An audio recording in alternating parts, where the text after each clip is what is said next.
എടാ മോനെ, ഇന്ന് ആവേശത്തോടെയാണ് ഞാൻ ഇപ്പൊ നിൽക്കുന്നത്. കാര്യം എന്തെന്ന് പറഞ്ഞാൽ നമ്മുടെ ആവേശം എന്ന് പറഞ്ഞ ചിത്രത്തിനെ കുറിച്ച് പറയാൻ തന്നെയാണ് വന്നത്.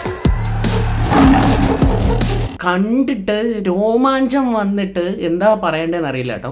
കാര്യം തുടക്കത്തിൽ തന്നെ, അതായത് സിനിമ തുടങ്ങുമ്പോൾ തൊട്ട് തീരുമ്പോൾ വരെ നമുക്ക് ആവേശം തന്നെയാണ്. ആ ടൈറ്റിൽ പറയുന്നത് പോലെ തന്നെ നമ്മൾ ആവേശത്താൽ ഇങ്ങനെ കുളിർമയെ കുളിക്കുമെന്നൊക്കെ പറയില്ലേ, അങ്ങനെ തന്നെ ഒരു ചിത്രമാണ് ആവേശം.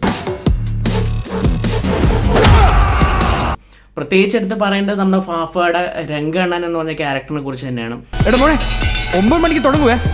കഥ എനിക്ക് പ്രത്യേകിച്ച് പറയാനൊന്നും ഇല്ലെങ്കിലും, കാര്യം ഒരു 3 ചെറുപ്പക്കാർ 3 പേര് അത് ബാംഗ്ലൂരിൽ പഠിക്കാൻ പോവുകയും അപ്പോൾ അവരുടെ ഒരു റിവെഞ്ചിന് വേണ്ടിയിട്ട് ഒരു ഗുണ്ടയെ പോയി കാണുകയും പിന്നെ അത് വഴി ഉണ്ടാവുന്ന സംഭവബഹുലമായ കാര്യങ്ങളാണ് ഈ ചിത്രം ചർച്ച ചെയ്യുന്നത്. ഈവൻ ഒരു ഗുണ്ട എന്നുള്ള ഒരു കാര്യങ്ങളാണെങ്കിൽ പോലും ഓരോ സെക്കൻഡ് ബൈ സെക്കൻഡും ചിരിപ്പിക്കാനുള്ള കാര്യങ്ങളാണ് നടക്കുന്നത്. ഓരോ എന്താ പറയുക, നമ്മുടെ വാക്കുകളിലൂടെ ആയിരുന്നാലും അവരുടെ പ്രവൃത്തികളിലൂടെ ആയിരുന്നാലും നമ്മൾ ചിരിപ്പിക്കുക ചെയ്യുന്നത്. ഒരു വലിയ ഗുണ്ടയാണെങ്കിൽ പോലും ആ ഗുണ്ടയെ കാണിക്കുന്ന ഒരു രീതി തന്നെ നമുക്ക് ഇഷ്ടപ്പെടുന്ന ഒരു നമുക്കൊരു എന്താ പറയുക, ഒരു എന്റർടൈനിങ് ആണ്.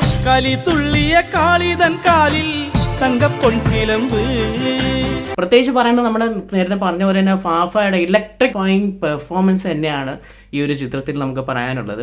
ഹിപ്സ്റ്റർ ആയിരുന്നാലും അതേപോലെ തന്നെ റോഷൻ ഷാനവാസ് ആയിരുന്നാലും മിതൂട്ടി ആയിരുന്നാലും അവരൊക്കെ വന്ന് അവരുടെ കഴിവ് തെളിയിച്ച് പോയി കഴിഞ്ഞപ്പോൾ അടുത്തത് വേറെ ലെവലിലോട്ട് കയറ്റി വിടുകയാണ് നമ്മളെ ഫാഫ ഇത് ചെയ്തിരിക്കുന്നത്.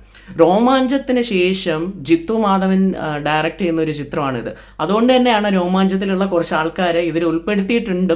എന്നാലും ഈ ചിത്രത്തിന് കഥയ്ക്ക് ആവശ്യമായ എല്ലാ ചേരുവകളും ചേർത്ത് നമ്മളെ ത്രസിപ്പിക്കുന്ന രീതിയിലുള്ള ഒരു ചിത്രമാണ്. ഇതിപ്പം ഉടനെ തന്നെ ആമസോൺ പ്രൈമിൽ കാണാൻ പറ്റും. തിയേറ്ററിൽ പോയി കണ്ടില്ലെങ്കിലും വിഷമിക്കേണ്ട കാര്യമില്ല, കാരണം തിയേറ്ററിൽ പോയി കണ്ടാൽ ഇഷ്ടപ്പെടുന്ന ഒരു ചിത്രം തന്നെയാണ്. എന്നാലും ആമസോൺ പ്രൈമിലും OTTയിലും കാണാവുന്നതാണ്. അതുകൊണ്ട് വിഷമിക്കേണ്ട ആവശ്യമില്ല. തീർച്ചയായും മലയാളികളായിരിക്കുന്ന നിങ്ങൾ കാണേണ്ട ഒരു ചിത്രമാണ് ഈ സമയത്ത്. കാരണം എന്താ, നമ്മുടെ മനസ്സിനെ ത്രസിപ്പിക്കും, നമുക്കൊരു സന്തോഷം തരുന്ന ഒരു ചിത്രമാണ്. ഈ പേര് പോലെ തന്നെ ആവേശം തന്നെയാണ് ആ ചിത്രം. സൂപ്പർ ഫൈറ്റ് കണ്ടില്ലേ?